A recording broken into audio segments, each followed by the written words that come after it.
എന്താ ഇത് ആര്യ? അശ്വിനി ആര്യയുടെ അടുത്തേക്ക് വന്ന് പണം അടങ്ങിയ കവർ നീട്ടിക്കൊണ്ട് ചോദിച്ചു. എന്ത്? ആര്യ കവറിലേക്ക് നോക്കി തിരിച്ചു ചോദിച്ചു.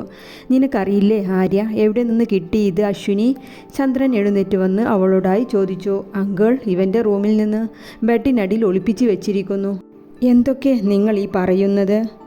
ഞങ്ങൾക്കിതുമായി ഒരു ബന്ധവുമില്ല. വെറുതെ ഓരോന്ന് വിളിച്ചു പറയാതെ. ആര്യ, നിനക്കറിയില്ലെങ്കിൽ എൻ്റെ പണം എങ്ങനെ നിൻ്റെ റൂമിലെത്തുന്നത്? മോളെ, നീ തെറ്റിദ്ധരിച്ചതാകും. എൻ്റെ മക്കൾ കളവ് ചെയ്യില്ല. ചന്ദ്രൻ വിശ്വാസം വരാതെ പറയുന്നുണ്ട്.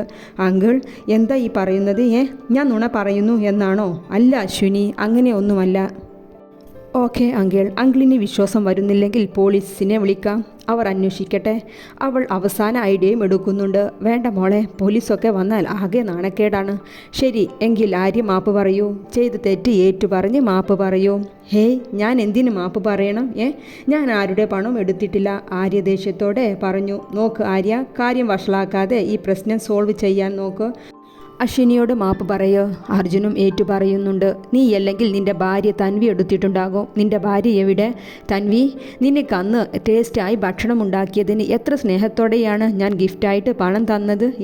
അത് കുറഞ്ഞു പോയതാണെങ്കിൽ എന്നോട് പറയാമായിരുന്നല്ലോ. ഞാൻ കൂടുതൽ പണം തരുമായിരുന്നല്ലോ. ഇങ്ങനെ പണം മോഷ്ടിക്കുക? ഏട്ടത്തി, നിർത്ത്. ഇനി ഒരു വാക്ക് പറഞ്ഞാൽ. ആര്യ അശ്വിനിയുടെ സംസാരം മുഴുവനാക്കാൻ സമ്മതിക്കാതെ ഇടയിൽ കയറി വിളിച്ചു പറഞ്ഞു. കണ്ടു ആൻറ്റി, എൻ്റെ പണം എടുത്തിട്ട് എൻ്റെ നേർക്ക് ഷൗട്ട് ചെയ്യുന്നത്.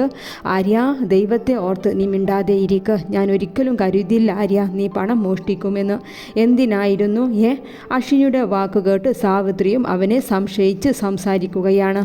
എന്താ ആര്യ, നിനക്ക് മോഷ്ടിക്കാനും തുടങ്ങിയോ?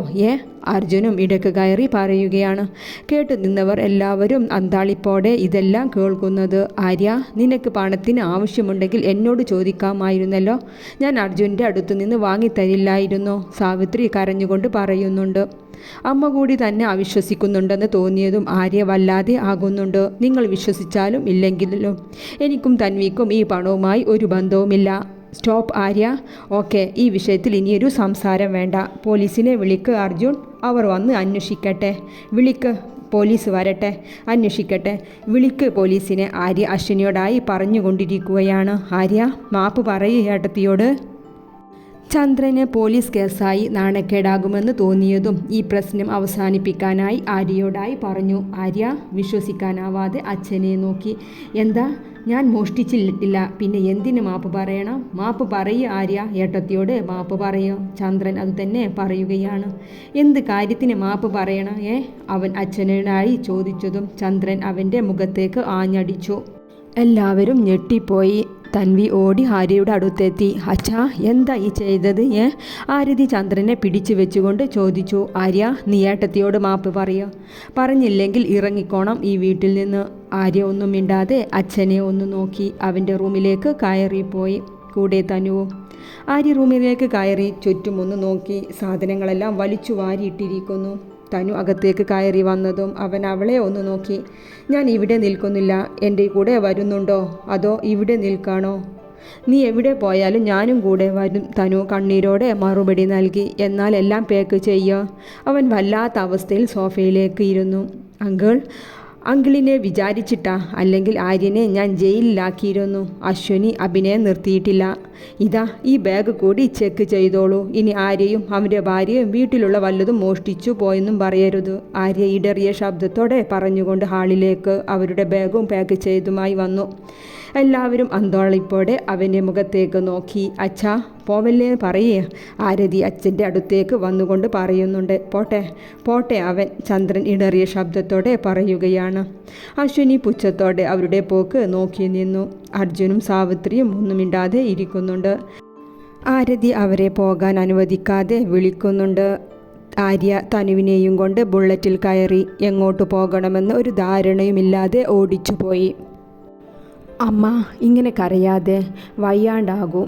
ആരതി സാവിത്രിയുടെ അടുത്തിരുന്ന് അവരെ സമാധാനിപ്പിക്കുകയാണ്. ആദ്യം വലിയവൻ വീട് വിട്ടിറങ്ങിപ്പോയി, ഇപ്പോൾ ഇവനും. എനിക്കെന്നും മക്കളെക്കുറിച്ച് ചിന്തിച്ച് കരയാനാകും വിധി. സാവിത്രി സാരിയുടെ മുന്താണി കൊണ്ട് മൂക്കും പിഴിഞ്ഞ് കരഞ്ഞിരിക്കുകയാണ്. ആര്യ മടിയനായിരിക്കാം, താന്തോന്നിയായിരിക്കാം, എന്നാലും എൻ്റെ അനിയൻ ഒരിക്കലും മറ്റൊരാളുടെ പണം എടുക്കില്ല, അത് എനിക്ക് ഉറപ്പാണ്. ആരതി അങ്ങോട്ടും ഇങ്ങോട്ടും ഹാളിലൂടെ നടക്കുന്ന അശ്വിനിയെ നോക്കിക്കൊണ്ട് പറയുകയാണ്. നിന്റെ സംസാരം കേട്ടാൽ തോന്നുമല്ലോ ഞാൻ ആരും കാണാതെ ആ ആൻറ്റിയുടെ ഷെൽഫിൽ നിന്നും പണമെടുത്ത് ആര്യയുടെ റൂമിൽ കൊണ്ടുവച്ചതാണെന്ന്. അശ്വിനി അർജുൻ്റെ അടുത്തേക്ക് ഇരുന്നു കൊണ്ട് ആരതിയോടായി ഗൗരവത്തിൽ ചോദിച്ചു. ഞാൻ അങ്ങനെ ഒന്നും കരുതിയില്ല, പറഞ്ഞതല്ല ഏട്ടത്തി. ആരതി, നിനക്ക് അറിയാഞ്ഞിട്ടാണ്. ഈ പണമുണ്ടല്ലോ മനുഷ്യരുടെ ചിന്തയെല്ലാം തന്നെ മാറ്റിക്കളയും. ഞാൻ എത്ര കണ്ടിട്ടുള്ളതാണ്. എത്ര വലിയ വലിയ ആളുകൾ പണം കണ്ടാൽ എന്തെല്ലാം ചെയ്യുന്നു. എന്നിട്ടാണോ ഈ ആര്യയെ പോലെയുള്ളവർ? അർജുൻ പുച്ഛത്തോടെ വലിയ കാര്യത്തിൽ പറയുകയാണ്. ഇതെല്ലാം കേട്ടുകൊണ്ട് ചന്ദ്രനും സുരേഷും അടുത്തു തന്നെ ഹാളിൽ ഇരിക്കുന്നുണ്ട്. ആര്യ, എവിടേക്കാണ് പോണത്? എൻ്റെ വീട്ടിൽ പോകാം. ഓടിക്കൊണ്ടിരുന്ന ബൈക്കിൻ്റെ പുറകിൽ ഇരുന്ന് തൻവി അവനോട് ഉച്ചത്തിൽ പറയുകയാണ്. തനു, നിന്റെ വീട്ടിൽ ഇറക്കിത്തരാം.